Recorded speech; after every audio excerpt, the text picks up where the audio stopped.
பல கேள்விகளை முன்வைக்கிறாரு. அதிமுக ஆட்சி காலகட்டத்தில் செஞ்ச தவறுகள் பிரச்சனைகள் எல்லாத்தையும் சரி செஞ்சு வர்றதுக்கே வந்து திமுகவுக்கு இத்தனை நாட்கள் பிடிச்சிருக்கு. பல மக்கள் நல திட்டங்கள் செஞ்சுருக்காங்க. இப்படியெல்லாம் பண்ணாலும் கூட எதற்கு இத்தகைய ஒரு விமர்சனம், தந்திர மாடல் அப்படிங்கிற விமர்சனம் எதற்கு அப்படிங்கிற அந்த ஒரு கேள்வியை முன்வைக்கிறார். உங்களுடைய பார்வை? எல்லாமே தெரியுது. அதாவது இந்த லேட்டஸ்ட்டு நம்ம அண்மையில் நடந்த இந்த வெள்ளம், 4 மாவட்டங்களில் நடந்த வெள்ளம், ஒவ்வொரு வடகிழக்கு பருவமழை எப்படி எதிர்கொள்வது அப்படிங்கிறதுக்கு முன்னாடி 2 மாதம் 3 மாதத்துக்கு முன்னாடியே தமிழகத்தில் உள்ள அனைத்து மாவட்ட தலைவர்கள், ஆட்சித்தலைவர்கள், காவல்துறை தலைவர்களெல்லாம் அழைத்து தலைமைச் செயலாளர் தலைமையில் கூட்டம் நடத்துகிறாங்க. என்ன நடத்துகிறாங்க? அது எக்ஸ்பர்ட் கமிட்டி. அதாவது இந்த வர்ற மழைக்கு எப்படி பண்ணுறது, அது ஒரு எக்ஸ்பர்ட் கமிட்டி. அங்கே எடுக்கக்கூடிய முடிவுகள் வந்து ஒரு சயின்டிஃபிக் ஃபோரம். அது வந்து ஒரு அறிவுபூர்வமான ஒரு எடுக்கிறாங்க. எப்படி எடுக்கிறாங்க? வர்ற காலங்களில் இந்த மழையில் ஏதாவது அசம்பாவிதம் இருந்தால் அதை தடுக்கிறதுக்கு, அதை மிட்டிகேட் பண்ணுறதுக்கு என்ன நடவடிக்கை எடுக்கிறேன்னு சொல்கிறாங்க. அதை சொல்லி முடிச்சுட்டு பேப்பரில் விளம்பரம் என்ன கொடுக்குறாங்க, பொதுமக்களுக்கு என்ன சொல்கிறாங்க? வரும் இந்த ஆண்டு பருவமழையில் எந்த இடர்பாடுகள் வந்தாலும் அதை சந்திப்பதற்கு அரசு தயாராக இருக்கிறது, அதை பற்றி தான் இன்றைக்கி பேசணும்னு சொல்லி பத்திரிகையாளர்கிட்ட சொல்கிறாங்க. இது ஒன்று. அடுத்து 2 வாரம் 3 வாரம் கழிச்சு முதலமைச்சர் தலைமையில் மாவட்ட ஆட்சித்தலைவர்கள், மாவட்ட கண்பாளையப்பெல்லாம் கூப்பிட்டு நடத்துகிறாங்க. இதுவும் வந்து ஒரு முதலமைச்சர் வந்து கேட்குறாரு, எப்படி நீங்கள் ஏதாவது தடுக்க போகிறீங்க, இந்த வடகிழக்கு பருவமழையை எப்படி நீங்கள் சமாளிக்க போகிறீங்க அப்படின்னு அவர் கேட்கும்போது அவங்க வந்து அந்த மாவட்ட சொல்கிறாங்க. அப்போ அதை முடிஞ்ச உடனே முதலமைச்சர் ஒரு அறிக்கை கொடுக்குறாரு.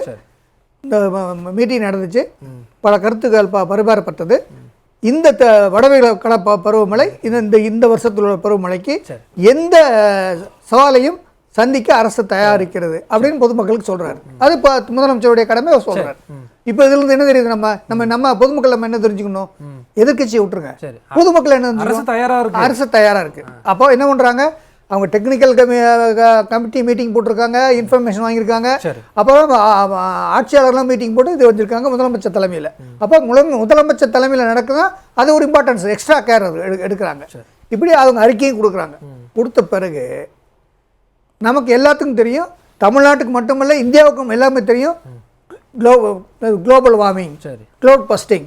அதனால 50 சென்டிமீட்டர் மழை வருதா அல்லது 40 சென்டிமீட்டர் வருமா அல்லது 80 சென்டிமீட்டர் மழை வருமானு யாரும் உறுதிட்டு சொல்ல முடியாது. எது வேணாலும் நடக்கலாம். அதுதான் நம்ம கடந்த கால நிகழ்வுகளில் எல்லாத்தையும் பார்த்துருக்கோம். அப்படி இருக்கின்ற பொழுது ஊத்தங்கரையில் 50 சென்டிமீட்டர் மழை வந்துச்சு, திருவண்ணாமலையில் 50 சென்டிமீட்டர் மழை வந்துச்சு, அதனால சாத்தனூர் டேம் கொள்ளளவு பத்தலை நாங்கள் திறந்து விட்டேன்னு சொன்னால், அந்த மாதிரி மழை பெய்யலாம், பெஞ்சாலும் இந்த மாதிரி நீர்த்தேக்கங்களுக்கு தண்ணீர் வந்து கொள்ளளவை விட அதிகமாக வரலாம். அப்படி வருகின்ற பொழுது எப்படி அதை மிட்டிகேட் பண்ணுவது, குறைப்பது என்பது தான் இந்த மீட்டிங் சொல்லுது. இல்லை, இப்போ நிவாரண முகாம்கள் அமைச்சிருக்கோம், மழை வந்துட்டே இருக்கு, நிற்காம வரும்போது நம்ம அதை எப்படி குறைக்கிறது, நம்ம எப்படி? அதைத்தான் சார் சொல்கிறேன் நான். சொல்லி அதாவது நீங்கள் மீட்டிங் போட்டது என்னன்னா, என்ன வேணாலும் நடக்கும், எந்த சவாலையும் நிவாரண முகாமில் வந்து அவங்க மக்களை தங்க வச்சிருக்கோம், பல்லாயிரக்கணக்கான மக்களை வந்து முன்பே வந்து கூட்டிட்டு வந்து தங்க வச்சிருக்கோங்கிறாங்க. நான் முகாம் பற்றி சொல்லலை, சரி, அந்த ஈவெண்ட்டை பற்றி சொல்கிறேன். இந்த நிகழ்வுகள் நடக்கும்போது அதை சந்திப்பதற்கு அரசு தயாராக இருக்குன்னு சொல்கிறீங்க.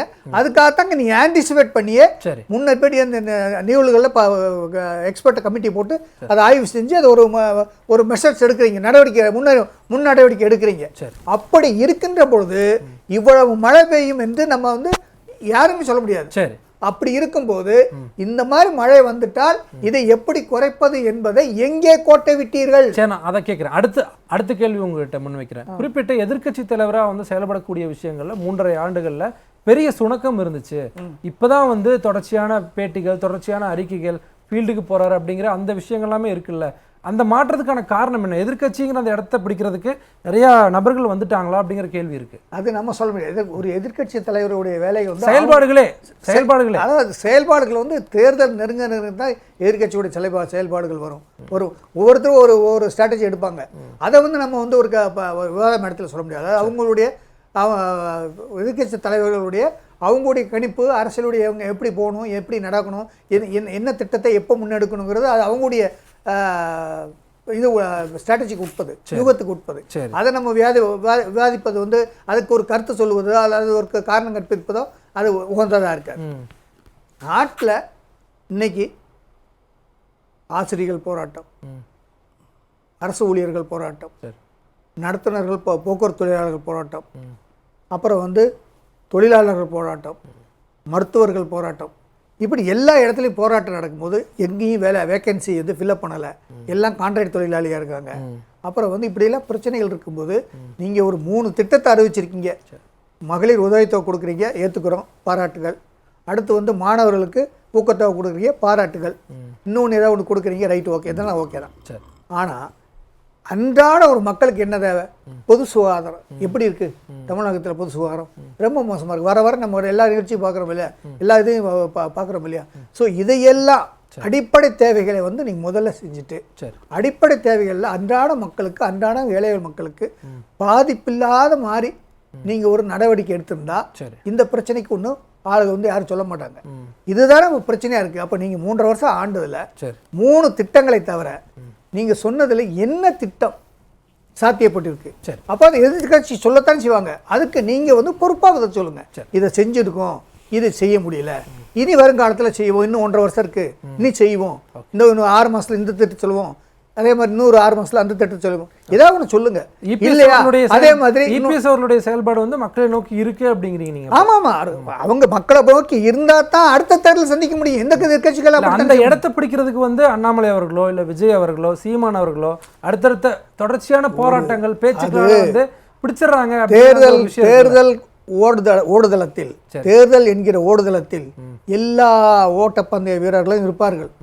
அதில் யார் ஓடுவார்கள், யார் ஜெயிப்பார் களத்தில் தான் தெரியும். அது வந்து தொடர்ச்சியா ஓடணும். திடீர்னு எலெக்ஷனுக்கு முன்னாடி 6 மாசத்துக்கு முன்னாடி ஓடணும், ஜெயிக்க முடியுமா? முடியாது. இல்லை அதெல்லாம் நீங்கள் வந்து நீங்கள் இந்த 400 மீட்டர்ஸ்ல பார்த்தீங்கன்னா ஒருத்தர் ஃபஸ்ட்டு ஃபாஸ்ட்டாக ஓடுவார், அப்புறம் அவர் கடைசியில் வருவார், கடைசியில் ஒருத்தர் ஃபர்ஸ்ட்டில் போடுவார். அதெல்லாம் வந்து ஒரு ஸ்ட்ராட்டஜி, அதை நம்ம சொல்ல முடியாது. சரி, அதெல்லாம் ஒன்றும் செய்ய முடியாது. பல விஷயங்கள். ஆனால் வந்து நீங்கள் வந்து என்ன செஞ்சீங்க அடித்து சொல்லுங்கள், ஏற்றுக்கலாம், மாற்றுவோம் மக்கள். ஸ்ரீதர் சார், மக்களை தேடி மருத்துவம் சொல்கிறாங்கல்ல, நான் ஒரு மருத்துவராக சொல்கிறேன், மனம் திறந்து சொல்லுங்க. இன்னைக்கு இருக்க மருத்துவத்துறை தமிழகத்தில் ஒரு கவர்மெண்ட் ஆஸ்பத்திரியில் ஒரு சாதாரண பேண்டாப்ரஸ்டால் இன்ஜெக்ஷன் கூட இல்லை சார். மருத்துவத்தில் நானே அதுக்கு சாட்சி. நானே கம்ப்ளைண்ட்டும் அமைச்சர்கிட்ட, சுகாதாரத்துறை அமைச்சர்கிட்ட நானே நேரில் ஒரு வீட்டில் போய் பார்த்து நானே பெட்டிஷன் கொடுத்து இந்த மாதிரி இருக்குது அப்படின்னு சொல்லி, யாருக்கு வேற யாருக்கும் இல்லை, என்னுடைய மனைவிக்கே இன்ஜெக்ஷன் போடுறதுக்கு நான் போய் வெளியே வாங்கிட்டு வந்து கொடுத்து சொன்னேன். ஆனால் நான் சொன்னேன், அது கம்ப்ளைண்ட் எடுத்துக்க வேண்டாம், வெளியே செல்ல வேண்டாம், நீங்கள் வந்து இது பார்த்து நடவடிக்கை எடுங்கன்னு சொல்லி. எப்போ தெரியுமா சொன்னேன்? 2022 சொன்னேன். என்ன சொன்னார் முதலமைச்சர்?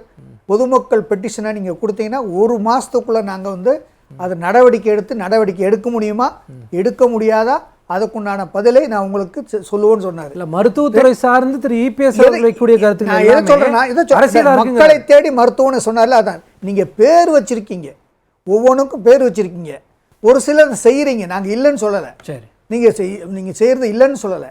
ஆனால் நீங்க என்ன வாக்குறுதி கொடுத்து தேர்தலில் 2021 தேர்தலில் வாக்குறுதி கொடுத்து வந்தீங்களோ, என்ன ஃபோர்ஸில் நீங்கள் எதிர்கட்சி தலைவராக இருந்து மக்கள்கிட்ட ஒரு நம்பிக்கையை ஊட்டினீங்களோ, என்ன வாக்குறுதியை கொடுத்து 500 லட்சம் வாக்குறுதியை கொடுத்து நீங்கள் வந்தீங்களோ, 3.5 வருஷத்தில் நீங்கள் இந்த 3 திட்டம் 4 திட்டத்தை பறித்து சொல்ல முடியாது. சரி, வீட்டு வாசி வரி, தண்ணி வரி, சொத்து வரி, பத்திரப்பதிவு வரி, இதில் இந்த மின்சார வரி எல்லாம் கட்டுக்கடங்காத உயர்த்திருக்கீங்க.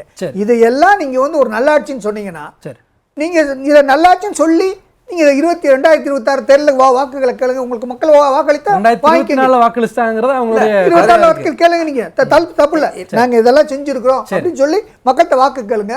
உங்களுக்கு வாக்களிச்சு சந்தோஷம். தமிழ்நாட்டுக்கான கஜா புயல் வரும்போது எதிர்க்கட்சி தலைவர் ஐயா எடப்பாடியார் குரல் கொடுக்கிறாரு. திமுகவினுடைய சாயம் எதிர் வருகின்ற 26 சட்டமன்ற பொது தேர்தலில் நிச்சயமா வெளுக்கும். உங்களுக்கு அந்த பாடத்தை கொடுப்பாங்கன்னு நான் பதிவு. எடப்பாடி பழனிசாமி தோப்பாரு சார். கஜா புயல் வந்தபோது சென்னை மட்டும் இல்லை, தமிழகத்தில் பல்வேறு இடங்களில் மிகப்பெரிய மரங்களெல்லாம் உளுந்து இருந்தது. அதுலேயும் குறிப்பாக சென்னை மாவட்டத்தில் வித்தின் 24 hours to 36 hours வெளி மாவட்டத்திலேருந்து அதிகாரிகளை எல்லாம் கூட்டிகிட்டு வந்து அப்போது இருந்த உள்ளாட்சித்துறை அமைச்சர் வந்து உங்களுக்கு எல்லாம் ஞாபகம் இருக்கும், இது அரசியல்காரன் சொல்லலை, அதை வந்து அப்புறப்படுத்தி அந்த அவ்வளவு ஃபாஸ்ட்டாக எல்லா அதிகாரிகளும் வேலை வாங்கி அமைச்சர்கள்லாம் உள்ளே நின்று வேலை செஞ்சு வேலை வந்தாங்க. அதுதான் ஒரு அரசனுடைய கடமை. அதனால் இவங்க அரசு வந்து வேலை பார்க்குறாங்க, அது அந்த அரசாங்கத்துடைய கடமை, அவங்க அப்படித்தான் வேலை பார்க்கணும், அதுதான் அது கரெக்டு தான். ஆனால் அதே சமயத்தில் இவங்க ஓட்டு போட்டவங்க 2021 ஓட்டு போட்ட எல்லா துறையும் நான் சொன்னேன்ல, அந்த துறையுடைய ஓட்டுகள் எல்லாம் 2026 இவங்களுக்கு உழுமான்னு பாருங்க, பார்த்து அப்புறம் அவங்க ஜெயிக்கிறாங்கன்னு பார்ப்போம். ஓகே.